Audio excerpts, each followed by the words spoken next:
문재인 대통령이 오늘 수석 2명을 교체했습니다. 그렇지만 아직도 김조원 전 민정수석의 이른바 뒤끝 퇴장 논란이 계속되고 있는데요.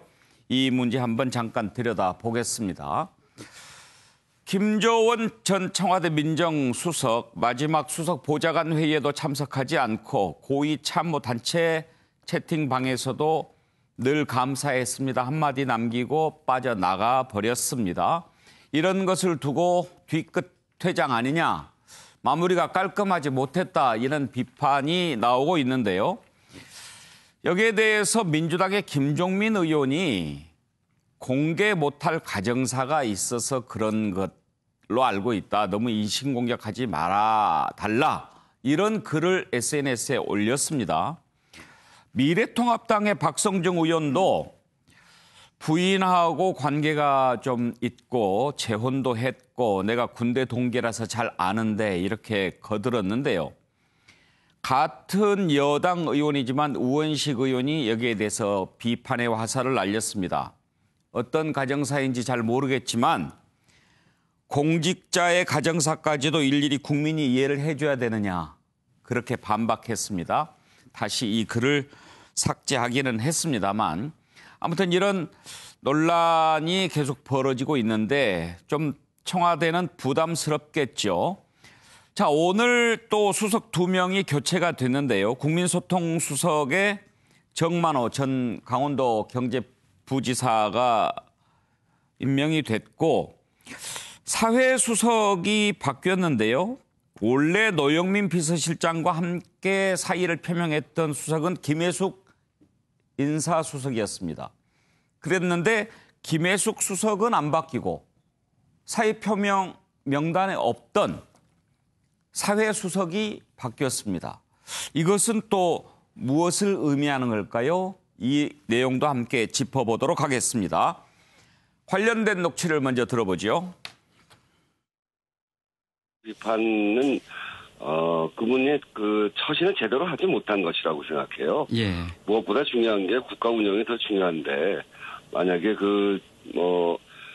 보도대로 부동산을 내놓을 때 더 비싸게 내놨다거나 그리고 그런 것에 대해서 불만을 갖고 있었다면 그건 적절치 못하죠. 그래서 나간 거 아니겠습니까? 청와대에서 밝히기로는 대통령하고 마지막 독대도 하고 그래서 이제 인사 나누고 단톡방에서도 그동안 뭐 감사했다라는 정중한 인사말 남기고 이제 나갔고 수보위에 참석하지 않은 건 뭐 다 원래 알고 있었던 일이다. 원래 10일부터 휴가 이렇게 돼 있었기 때문에 그랬던 거다. 아무래도 청와대 고위공직자들의 2주택, 다주택 처분 관련한 논란이 있었고 그 핵심에 사실은 비서실장하고 김조원 수석이 있었던 것은 맞죠. 김조원 수석에 대해서는 저도 개인적으로 잘 알고 있습니다. 아, 그러세요? 예, 뭐 군대 동기고 이러기 때문에 누구보다 잘 알고 있는데 여러 가지 좀 내부적으로 어려운 사정은 좀 일부 있더라고요. 더 이상 그 사정까지 이야기는 할 수는 없고 다만 집을 못 파는 사정이 있으신 거예요? 두 채 중에 한 채를 못 파는? 뭐 그것까지 이야기를 하면은 가정적 사정이 좀 있더라고요. 부인하고 관계가 재혼도 했고 여러 가지 문제들이. 예, 자, 가정사가 좀 있었다라고 하는데 김영주 의원, 네. 지금 논란은 엊그제만 해도 이제 뒤끝 퇴장 논란인데 가정사 문제 얘기가 나오면서 좀 이해를 해줘야 되는 거 아니냐라는 의견, 또 하나는 국민들한테 어떻게 그런 것까지 이해하라고 하느냐, 그런 의견이 엇갈리는 것 같습니다. 네, 우선은 예를 들면 가정사가 있는 부분이 아파트 주체 중에 한 채가 가정사와 관련된 부분이라면 가령 명의가 부인 명의로 돼 있고 그것이 설득하기 어렵다면 실제로 큰 틀에서 보면은 이제 본인 소유로 돼 있는 도곡동 아파트라도 팔아야 되는데 그런 의지가 없다라고 하는 것은 사실은 이제 갈등의 소지가 분명히 있다라고 하는 측면이고 뒤에 이렇게 수보회의에 안 나왔다든지 일방적으로 나왔다는 것은 좀 우리가 오해의 소지가 있어서 그것까지 싸가면서 우리가 최신의 논란을 갖고 있다고 보기는 어려울 겁니다. 그러나 어쨌든 기본적으로 본인이 나름대로 예의를 지키면서도 그러나 이 민정수석이라고 하는 것은 사실은 법무부 장관과 검찰총장 사이를 좀 잘 조율하는 역할도 해야 될 것이고 그다음에 또 한편은 공직기관과 관련된 컨트롤 타워란 말이에요. 예. 네. 그렇다면 본인이 갖고 있는 정책의 영역은 아니죠. 자기가 부동산 때문에 와 있는 건 아니다 하더라도 기본적으로 그것과 관련된 뭐 문제가 생긴다면 본인 스스로가 조금 더 아름다운 퇴장을 할 필요가 있겠다. 그래서 전혀 이것은 뭐 본인의 가정사까지를 우리가 포함해서 포용적으로 얘기하기는 어렵다. 저는 그런 생각이 듭니다. 신성범 의원, 어떻게 보면 가정사 논란은 좀 본질에서 벗어난 게 아닌가 싶습니다. 벗어났죠. 예. 저도 뭐 진짜 내로남불이다 이 양반이 김조은 전 수석입니다만은 시세보다 비싸게 아파트를 내놓았으니까 아예 안 팔려는 생각 아니냐. 그리고 청와대가 완전히 엉망이구나. 레임덕이다. 왔다라고 말하고 싶었지만 사실은 마음이 좀 착잡한 게 우선은 다주택자에 대한 다주택은 악이고 다주택자는 기득권이고 그래서 청와대에서 물러나야 된다는 고위공직자들은 다주택 가지면 안 된다는 이 논리에서 한 번도 벗어난 적이 없기 때문에 이거는 부메랑이에요. 이 정부의 부메랑. 저는 그래 보는 겁니다. 그러니까 이 양반이 처신은 뭐 잘못한 건 좀 있다 하더라도 기본적인 전제가 잘못돼 있다고 보는 겁니다. 그래서 김조은 수석이 어떻게 보면 늘어진 어떤 지지율이라든지 이런 여권의 어떻게 보면은 그 뒤처짐에 정치적으로 공지에 몰린 것에 좀 희생양처럼 재물처럼 보이는 측면에서 저는 선뜻 좀 가슴이 좀 납득하기 쉽게 납득하기 어렵다는 말씀을 드립니다. 이게 자꾸 이어지면 결국은 여권을 지금 둘러싸고 있는 논쟁 부분 그러니까 의원들끼리 나서서 뒤끝이 안 좋다, 뭐 부적절하다, 자꾸 마무리가 깔끔하지 않다 이렇게 말하는 것 자체 이런 전체주의 분위기 자체가 저는 별로 그렇게 예. 뭐 유쾌하거나 정치적으로 올바른 태도는 아닌 것 같아요. 그런데 방금 말씀하신 중에 다주택은 악이고 기득권을 1주택이 선이다라고 하는 전제가 이 정부 정책에서 깔렸다고 보는 거죠. 예. 그런데 그래 놓으니까 전제가 있다라고 하는 것은 신성범 의원 개인의 생각이죠. 물론 그렇죠. 예. 제가 느끼기에는 이 정부의 모든 정책을 거기에는 그 그런 논리가 깔려 있다. 그리고 다 소수의 그런 기득권 세력들이 부동산 시장을 교란하고 있고 그래서 다수의 세입자들이 피해를 보고 있다는 그 상황인식을 깔고 있는 거죠. 사실 이제 청와대 참모들에게 다주택 정리하라고 한 것은 이 부동산 정국 하에서 솔선수범하자 뭐 그런 차원이 좀 있지 않았겠습니까? 그런데 이제 김성환 평론가 보면 가족 문제, 가정사 문제가 나오는 것은 김조원 전 수석의 이른바 뒤끝 퇴장과 관련해서 그런 것을 우리가 상상해 볼 수는 있죠. 청와대 안에서 그런저런 논의가 있었을 때, 나 좀 이런 문제가 있어서 좀 어렵다라고 얘기도 했을 수 있고, 그럼에도 불구하고, 그럼 뭐 사표 내라, 뭐 이렇게 하는 게 좀 너무 섭섭하기도 하고, 인간적으로. 그래서 이제 빠져나갔을 수도 있고, 단톡방에서. 그렇지만, 가정사 문제를 가지고 고위공직자가 보여줬어야 될 어떤 행위, 그것이 커버가 된다고 보기는 어렵지 않냐. 이게 어떻게 보면 본질이 아닐까 싶어요. 제가 말씀드릴 걸 다 말씀하셨는데. 죄송합니다. 제가 딱 말씀드리고 싶었던 부분이 바로 그런 건데요. 저는 가정사 얘기가 나오고 난 다음에 왠지 그동안에 이제 뒤끝 퇴장했다고 하는 비난을 쏟아붓던 그 언론이나 이런 데서 약간 좀 머쓱한 느낌은 있었을 거라고 봐요. 물론 이제 분리할 수 있는 사안이라고는 생각하는데요. 사람들마다 개인적인 사정이나 삶의 방식들이 다 있는데 그 삶의 방식이나 개인의 어떤 생각들은 완전히 무시해버리고 막 비난을 쏟아냈던 그런 부분에 대해서는 한번 생각할 필요가 있다고 생각하는데요. 문제는 이제 이런 걸 겁니다. 그 문재인 정부가 지금 하려고 하는 것은 어찌 보면 한 반세기 동안에 진짜 부동산 불패 신화가 우리 사회에 자리 잡고 있었거든요. 그러니까 그래서 사람들이 자산을 증식할 수 있는 방법은 집밖에 없다라고 하는 인식이 확고하게 자리 잡았습니다. 그걸 이제 바꿔야 되겠다고 하는 의지를 갖고 있는 거잖아요. 진짜 팔다리 자르는 심정으로 뭔가를 하지 않으면 이제는 그런 확고하게 자리 잡은 부동산에 대한 철학 자체를 바꿀 수 없다고 하는 절박감이 있는 거예요. 그러니까 그런 절박감이 있기를 바라고요. 그런 차원에서 지금 부동산 대책을 내놨기를 바랍니다. 근데 그러기 위해서는 본을 보여야 되지 않겠습니까? 어떤 방식으로든. 그러니까 청와대의 어떤 큰 흐름이 움직여가는 데 있어서 개인적 사정이나 이런 것들은 안타까울 수 있지만 그 사정이 그 흐름을 바꿀 수는 없다. 그런 면에서 사실 뭐 불가피하게 2주택이라 하더라도 그 흐름에서 역행하는 모습으로 비춰질 경우에는 자리에서 물러날 수밖에 없는 게 현실이다. 그런 건 또 본인 스스로가 감내해야 될 문제다 이렇게 생각하고요. 대신에 처신과 관련돼 있는 문제는 불만이 있었을 거라고 봐요, 저는. 만약에 그게 사실이라면. 그렇게 불만이 있다 하더라도 그래도 청와대 수석 아닙니까? 막강한 권력을 가지고 있던 자리에 있었던 사람이 물러난다고 하면 그래도 끝까지 책임을 다하고 국민에 대해서 예의를 차리는 모습을 보여주는 건 너무 지극히 당연한 문제다. 그런 모양을 제대로 보여주지 않았기 때문에 구간 억측이 나오는 거라고 생각합니다. 최경철 의원 청와대 출입 기자인데 혹시 뒤끝 회장과 관련해서 좀 뭐 오고 가는 얘기들이 있습니까? 사적으로 김 수석을 아는 사람들한테 들어보니까 조금 억울한 면이 있어 보여요. 김 수석이? 예. 이것을 내가 평생 동안 공직자 생활을 하면서 그리고 물론 사기업에도 카이 같은 사기업에도 잠시 있었습니다만 그렇게 내가 나쁜 방법으로 취득한 것도 아니고 그리고 그것으로 인해서 내가 비난받을 이유에 있지 않은데 단지 지금 불어오는 일단 부동산 광풍에 대해서 정부가 어떠한 조치를 내려야 한다는 이 급박성 때문에 내가 도덕적으로 비난받는 것에 대해서는 굉장히 좀 서운하다. 이런 표현을 아마 지인들한테는 좀 한 걸로 알고 있습니다. 예. 그렇기 때문에 이분이 좀 섭섭한 면이 있는 것 같고 그래서 제가 공직자의 책임은 정말 무한대인가 제가 이렇게 판넬에 적었는데 저는 무한대가 아니라고 생각합니다. 왜냐하면 공직자가 사람이기 때문에 그렇습니다. 공직자가 사람이기 때문에 어느 정도의 사생활은 좀 보장되어야 하지 않는가. 그래서 오늘 뭐 여러 사생활 얘기도 했습니다만 제가 거기에 대해서 언급할 것은 아닌 것 같고 그렇지만 이분이 했던 행위들 공직자로서 법적으로 했던 행위들을 한번 살펴볼 필요가 있습니다. 김조원 수석이 작년 여름에 조국 수석이 법무부 장관으로 가기 직전에 들어왔죠. 그런데 그 이후에 한번 보십시오.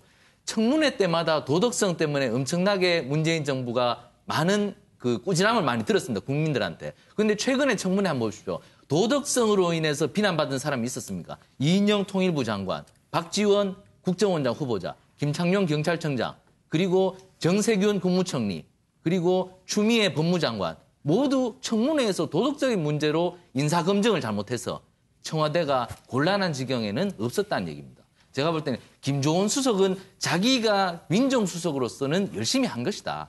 그럼에도 불구하고 결국 마지막에 이런 부분 때문에 자기가 나가는 것에 대해서는 좀 섭섭해하는 분위기는 있습니다. 예. 그렇기 때문에 저는 지나치게 우리 정부나 지금 청와대도 너무 공직자들에게 도덕적 잣대를 너무 크게 들이댄다면 앞으로 인재풀이 점점 좁아진다. 그렇기 때문에 저는 이 부분에 대해서는 좀 사회적 합의가 필요하다. 대통령께서 과감하게 용기를 내서 제가 찾아봤더니 너무나 도덕적인 잣대를 높였더니 인재풀도 없어지고 그러다 보니 국민들에게 오히려 공직자가 제대로 된 공직자를 발굴할 수 없는 그런 지경에 있습니다. 그런 부분을 좀 밝혀서 너무 과도한 도덕적 잣대는 우리가 도덕국가가 아니고 저희 대한민국 세속국가이기 때문에 그렇습니다. 그 부분에 대해서는 전 앞으로 위정자들이나 통치자들이 좀 용기를 냈으면 하는 것이 제 바람입니다. 예. 윤기찬 부위원장 의견 들어볼까요? 저는 이분이 어쨌든 지금 보니까 공직자윤리법에 의해서 신고하게 된 재산 내역을 좀 한번 봤어요. 봤더니 예. 팔았는지 모르겠는데 하여튼 카이 주식도 갖고 계시더라고요. 그 부인분하고 같이 해가지고 3천, 4천 주씩. 원래 카이에 계시지 않았습니까? 예, 거기 계시다 오셨죠. 예. 근데 어쨌든 직무관련서는 심사를 중이에요. 심사 중. 그러니까 공직의 무게를 조금 가볍게 보시는 면이 없잖아 있다. 나가실 때도 뭐 본인의 진심이 반영이 됐는지 안 됐는지 모르지만 어쨌든 국민이 본 모습은 그렇게 아름답지 못하게 나갔다. 그러니까 민정수석 비서관이라는 자리가 굉장히 막강한 자리거든요. 말씀하셨지만 공직자들 기강을 잡는 자리이기 때문에 본인 기강은 더 엄해야 되는 거예요. 태도에 문제가 있다. 다만 이번 일로 밝혀진 것은 지시가 사실은 결의가 아니었다는 거죠. 고위공무원들이 우리부터 솔선수범하겠다 이런 결의가 아니고 일방적인 지시 형태였다는 것 같아요. 노영민 실장의 지시로 만약에 밝혀진다면 그러면 그것이 과연 정당한 지시인가 이 부분 또 따질 부분이 있어요. 이건 좀 본질적이라고 저는 보는데 예. 이제 필요성 부분도 사실은 그렇게 해가지고 국민이 부동산 정책에 대해 신뢰를 갖는다 그러면 이 정책이 필요하다고 보지만 결과론적으로 그렇지 못했거든요. 그다음에 지시의 부당함 여부를 따져보면 사실은 뭐 죄에 해당하는 여부를 떠나서 이것이 이렇게 합시다 하고 해라라고 해서 안 했을 때 거기에 대한 비난과 인사조치를 하는 것이 맞냐. 예를 들면 이분이 들어올 때 우리 부동산 정책이 이렇기 때문에 당신이 갖고 있는 집은 파셔야 됩니다라고 미리 만약에 고지를 했거나 허락을 받아서 들어왔으면 다른 문제예요. 그런데 들어와 놓고 나서 그 이후에 팔아라라고 해서 안 팔았다고 해서 비난을 주고 인사불이익 주고 이런 것은 이분 입장에서 억울한 부분도 없지 않아 있겠다. 그래서 지시가 과연 적절한지 여부에 대한 사회적 평가도 좀 필요하지 않나. 네. 자, 김두수 평론가. 저는 뭐 사자성어로 한번 예를 들어봤는데요. 우리나라 전통적인 공직자에 대한 이 윤리관은 멸사봉공입니다. 개인을 없애고 오히려 공을 하는 건데 그 극단의 이제 반대가 각자도생이라고 해서 개인 이기주의를 이야기하는데 요즘 이런 거에 공직자들의 윤리관을 좀 벗어나는 좀 공화적이고 현대 사회에 맞는 개념이 뭐냐? 이게 활사개공인데요. 개인을 살려서 공공의 이익을 열어간다.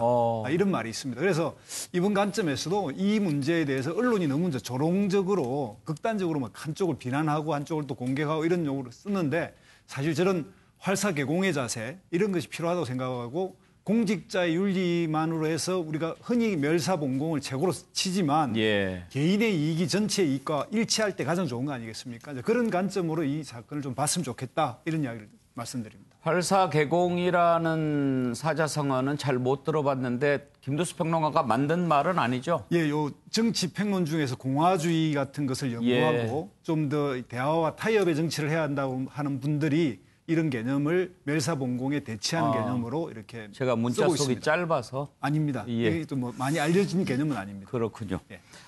자, 이런 가운데 오늘 문재인 대통령이 수석비서관 후속 인사를 단행했는데요. 최경철 의원. 당초에 김현명 사회수석은 사의 표명 여부가 안 알려졌잖아요. 그런데 바뀌었습니다. 그리고 사표를 했던 인사수석 김혜숙 인사수석, 노영민 비서실장은 유임이 현재 됐는데 궁금한 게 사회수석은 왜 바뀌었는지 궁금하고 또 하나는 노영민 실장은 그러면 유임으로 가는 건가 궁금한데 어떻습니까? 사회수석은 뭐 학교로 돌아가시고 싶은 그런 생각이 있어서 오늘 작별 인사하시면서도 바로 이제 강의를 하러 나가신다고 그렇게 말씀하셨기 때문에 좀 준비를 하셨던 것 같아요. 나가야 되겠다. 그래서 사회수석은 그럼 뭐 물 흐르듯이 인사로 나가신 거고 노영민 실장은 제가 지난주 이 시간에도 말씀드렸다시피 적임자가 지금 없다. 당장 지금 찾으려니까 마땅한 적임자가 없다. 물론 지금 하마평에 오르는 분들이 여러 분 계시지만 여러분에 대해서 여론을 들어보니 이분을 하면은 이렇게 문제고 저분을 하면은 저렇게 문제여서 특히 뭐 가장 최근에 많이 떠오른 인물이 뭐 민주연구원장 하셨던 분인데 이분이 들어온다면 여러 가지 또 친문끼리 다 해먹나 뭐 이런 얘기도 나돈다. 그래서 대통령께 오히려 더 큰 인사 부담이 될 수 있다. 그렇기 때문에 당분간 조금 지금 또 정기국회가 오고 국감이 다가오기 때문에 그 부분에 대해서 갑작스러운 청와대의 혼란을 수습하기 위해서는 당분간 좀 가는 게 좋지 않느냐. 이러한 부분이 결국 사람이 좀 없는 것 같다. 그 대신 연말까지 가거나 정기국회까지 시한부적으로 갈 것이다. 노영민 시장이 마지막까지 지키지는 않을 것이다. 연내로 바뀔 것이다. 이것이 뭐 청와대 내부의 기류인 것 같습니다. 한시적 유임인 것 같다. 김영주 의원은 노영민 실장 어떻게 될 것 같습니까? 글쎄요, 이제 뭐 어떤 분들은 사실은 노영민 실장이 바뀌고 난 다음에 새로운 사람이 들어와야 된다. 왜냐하면 인사총괄 책임이 비서실장한테 있으니까요. 이제 그런 의미에서 좀 조기에 바뀌어져야 된다라고 했는데 노무현 정부 때도 사실은 이제 좀 말하자면 비서실장인 정리하고 나가는 그런 케이스가 있었거든요. 그렇기 때문에 대통령께서 아마 전당대를 보고 새로운 대표하고 협의해서 말하자면 추가적인 어떤 인선의 문제나 개각의 문제를 논의하는 선에서 아마 그런 어떤 변화 가능성은 열려 있다 그렇게 봅니다. 김성환 평론가. 네, 앞서 이제 김조은 수석과 관련해서 개인 가정사 얘기가 나왔지 않습니까? 근데 지금 연합뉴스에서 보도한 게 있어서 바로 잡는 차원에서라도 말씀을 좀 드려야 될 것 같아서요. 방금 나온 속보입니까? 그러니까 자신을 두고 가정사가 있다, 뭐 재혼했다 이런 정치권 발언이 있는데 오보다. 그러니까 전혀 사실과 다른 얘기다. 김조은 수석이 밝힌 내용입니까? 네. 그러니까 지금 연합뉴스하고 아마 통화를 했던 것 같은데요. 저와 관련되는 재혼 등은 사실과 너무도 다르다. 오보로 가정 파탄이 날 지경이다. 이렇게 얘기를 했다고 합니다. 그런데 군대 동기라고 하는 박성중 의원은 나하고 아주 뭐 잘하는데 재혼도 했고 그랬다고 그러는데. 글쎄요. 이제 그 얘기 때문에 오히려 재혼 얘기가 지금 흘러나온 것 같은데요. 가까운 사이가 아닌 모양이네요. 네, 그런 것 같습니다. 그러니까 그런 것하고는 관련이 없다. 근데 예. 청와대에 머물렀던 사람으로 지금 왜 이렇게 뒤끝회장을 했느냐라든가 뭐 이런 부분에 대해서는 내가 말할 위치에 있지 않다. 이렇게 지금 설명을 하고 있거든요. 그러니까 어떤 다른 속사정이 있는지는 모르겠지만 개인사가 이런 문제에 뭐 연관이 되거나 예. 뭐 집을 두 채 보유하는 데 있어서 관련이 있거나 그런 건 아닌 것 같습니다. 뒤끝 회장과 관련해서 본인이 말할 위치에 있지 않습니까? 네, 근데 청와대에서 근무했던 것과 뭔가 관련이 있었던 것인지. 근데 왜냐하면은 그러니까 김조원 수석과 관련해서 그동안에 회의 참석 안 했다. 뭐 이런 식의 보도들이 예. 있었잖아요. 근데 그동안에 민정수석은 청와대 수보회에 참석 안 한 전례들이 꽤 있었다 그래요. 그러니까 7월 말부터 수보회에 참석하지 않았다고 언론들이 보도했었거든요. 근데 아니, 그러면 또한 그렇게 이야기하면 되죠. 내가 그 부분에 대해서 말할 위치에 있지 않다는 네. 표현은 좀 안 어울리는 것 같아서 말이죠. 아무튼 그러니까 해명할 수도 본인의 해서도 해명은 가정사 부분에 관한 해명만 오늘 나온 겁니까? 네, 사퇴 과정을 두고 뒤끝이라는 비판에 대해서도 예. 제 기사 내용을 말씀드리는 예. 건데 역시 사실관계가 다르다. 다만 자세한 경위에 대해서는 해명할 수도 해서도 안 되는 위치다. 이렇게 얘기를 했다고 본인의 합니다. 위치가. 네. 가정사 부분과 관련해서만 다시 한번 속보니까 한 번만 다시 읽어주시겠습니까? 제가 네. 온보가 없어서. 김정은 전 수석이 가정사와 관련해서 뭐 재혼을 했다라든가 아니면 가정사와 관련이 있다. 뭐 이렇게 얘기가 되고 있는 것에 대해서는 전혀 사실과 다르다. 사실 무근이다 이렇게 밝혔고요. 연합뉴스와의 통화에서 저와 관련해 보도되는 재혼 등은 사실과 너무 다르다. 오보로 가정이 파탄날 지경이다. 이렇게 표현을 했다고 합니다. 예. 김조원 수석이 또 저렇게 입장을 밝혔는데 자칫하면 최경철 의원 또 저게 또 논란에 또 나올지도 모르겠어요. 저도 제가 아까 그 청와대에서 들은 얘기인데 그 김조원 수석하고 굉장히 친한 분이 저한테 말씀하시기를 가정사는 내가 처음 들은 얘기인데 저건 정말 별로 있다고 생각 안 하는데 그 얘기를 하더라고요. 그러니까 결국엔 저게 오보로 나왔는데 김조원 수석은 대통령의 참모이자 비서입니다. 비서기 때문에 비서는 말이 없어야 됩니다. 그렇기 때문에 떠날 때는 말 없이 그리고 더 이상 저 부분에 대해서 왈가왈부하지 않는 것이 맞는 것 같고 그리고 청와대 수석보좌관 회의에 나오지 않은 것은 휴가를 갔기 때문에 일단 그때 이미 휴가를 예정돼 있었기 때문에 안 나온 것이고 하나 잘못한 부분은 있습니다. 그래도 마지막에는 오늘 또 여러 수석들이 나가시면서 청와대 춘추관에서 인사를 하고 나갔는데 인사를 하지 않고 나간 부분은 조금 잘못된 부분이 있다. 이 부분에 대해서는 아무리 비서가 말이 없어도 인사는 안녕히 계십시오 하고 나가시는 게 맞는데 그 부분은 조금 아쉬웠습니다. 김영준 아무튼 뭐 본인이 가정사가 있다, 재혼했다 이런 발언에 대해서 전혀 사실 무근이다 이렇게 밝혔으니까 일단 뭐 그런 것은 사실이 아니다라는 본인의 입장을 존중을 해줘야 되겠죠. 네, 입장 존중해야 되고. 예. 이제 사실은 또 더 이상 그 얘기를 막 할 필요도 없게 됐습니다만은 그렇다면 사실은 실제로 집을 팔아야 되느냐에 대해서 자기가 반대 의견을 갖고 있었다라고 하는 것이 또 한 번의 논란의 소지가 될 수도 있습니다. 오히려 예. 동정론 자체가 다시 또 후퇴하는 이제 그런 부분도 있겠죠. 결국은 뭐 가깝다고 하는 김종민 의원이나 박성중 네, 의원이 그것도 또 본의 다른 아니게 소스를 통해서 저도 뭐 김종원 그렇게 수석을 이해되는- 더 아프게 예. 해버린 결과가 네. 그리고 된 셈입니다. 방금 얘기를 했습니다마는 사실은 직을 그만두는 마당에 휴가를 간다. 이것도 사실 말이 안 되는 얘기다라는 거죠. 예. 아무튼 논란의 퇴장이었습니다. 자, 이런저런 이유로 지금 여당의 지지율이 하락세를 보이고 있습니다. 반면에 미래통합당 지지율은 상승세 또는 올라가는 추세 뭐 이렇게 볼 수가 있는데요. 일시적인 현상이다. 일이 일비하지 않겠다. 뭐 이런 입장을 보이기도 하지만 계속되는 하락세 과연 어떻게 봐야 할까요? 민주당에서는 어떤 얘기들이 나오는지 궁금한데 관련된 녹취를 좀 먼저 들어볼까요? 정부는 국민과 함께 6개월 넘게 코로나와 끝없는 전쟁을 치르고 있고 이로 인한 경제 위기를 극복하기 위해 최선을 다하고 있습니다. 국민들께서 방역의 주체가 되어주신 덕분에 우리는 국경과 지역 공세 없이 방역에서 가장 성공한 모범 국가가 되었고 경제에서도 확장 재정에 의한 신속한 경기 대책과 한국판 뉴딜의 강력한 추진으로 OECD 37개국 중 올해 경제 성장률 1위로 예상될 만큼 가장 선망하는 나라로 평가받고 있습니다. 뭐 여론조사는 항상 이제 높낮이가 있는 거니까요. 이게 국민의 마음이 우리 민주당에 떠나간다 이런 표현을 하시는 분도 계시는데 그거는 사실이 아니고 이제 국민들이 민주당에 대해서 되게 엄격하게 바라보고 있다. 180석의 의미가 상당히 이제 간단치가 않다 이렇게 좀 보고 계시는 거죠. 거기에 맞는 행동들을 요구하고 있는 건데 아직까지는 이제 민주당이 그런 점에서 이렇게 잘 대처를 못한 것 같아요. 이제 레임덕이라고 하면은 시기적 여건이 이를 추진하는데 어려움이 있고 조직이 분열되고 사람들이 떠나고 이런 현상을 통칭 저희들이 레임덕이라고 하잖아요. 예. 근데 지금은 이제 이번 총선을 통해서 176석이 확보가 됐기 때문에 국정 과제를 추진하는데 어려움이 없을 거라고 생각이 듭니다. 예.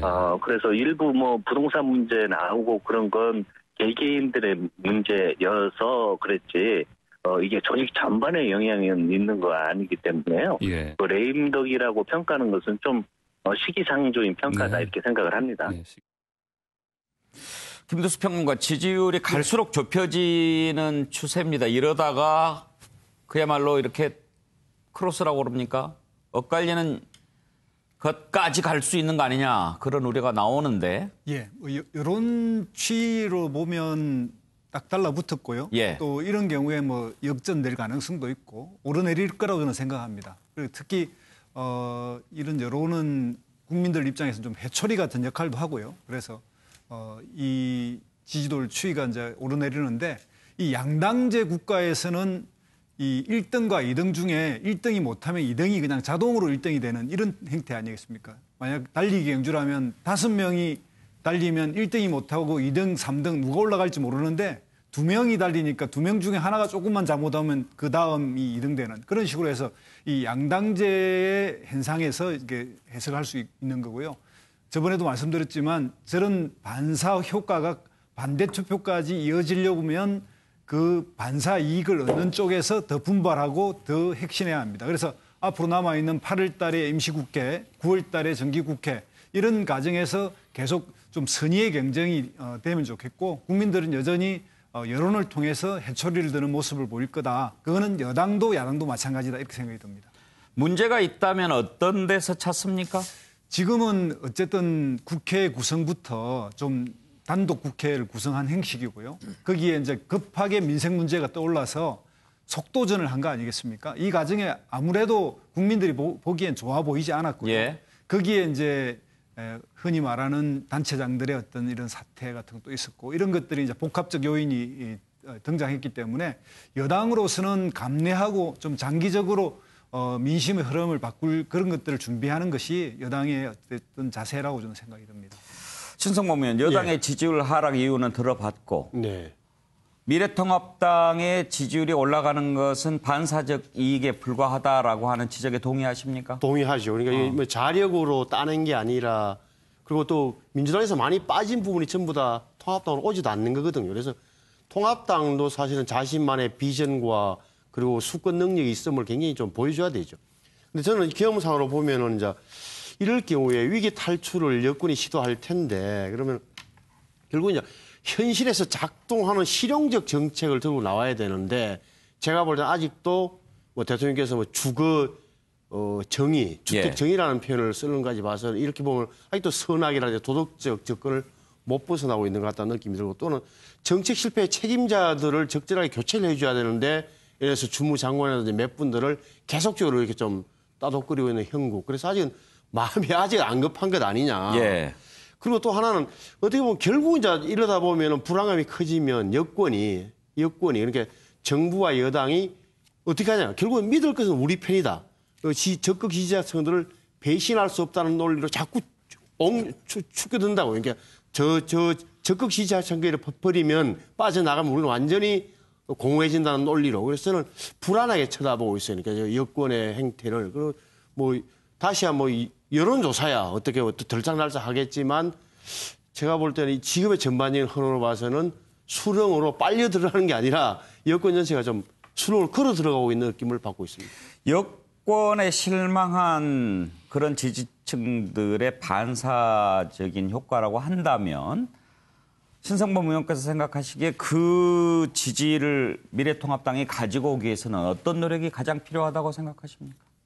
우선 미래통합당의 이미지라는 게 저도 있습니다만 기득권층을 옹호하는 정당 그리고 낡은 행태, 뭐 문화 이런 측면이거든요. 제가 볼 때는 그걸 과감하게 고쳐야 되는 거고 그걸 위해서 이제 뭐 김종인 위원장이 와서 그나마 메신저로서 큰 이제 화두를 좀 던지고 하는 건데 그걸 좀 디테일하게 세부적으로 할 수 있는 그런 정책화할 수 있는 그런 역량은 또 떨어지는 것 같아요. 그래서 크게는 던지고 있지만 그것을 구체화시키내지는 못하고 있는 한계도 보이고 있다. 이렇게 보이는 거죠. 윤기찬 부위원장. 예, 저 간단히 저는 지금 국민들의 이런 지지율 변화 추이는 콘텐츠도 중요하지만 형식을 좀 보는 것 같아요. 직접 민주주의에 너무 경도된 여당과 정부의 위정 활동이 사실은 이게 숙련된 그 어떤 정책이 나오기 어렵거든요. 그때 여론조사하거나 또 일부 지지층의 어떤 반발이 있으면 처리하고 이렇기 때문에 대의민주주의로의 어떤 그 회귀를 바라는 민심이 아닐까. 그래서 그거에 따라서 통합당에 대한 지지율이 오른 것 같고 국회에서 수기 과정을 거치는 것을 국민들이 원한다. 이것을 여당이 좀 귀담아 들었으면 좋겠습니다. 네.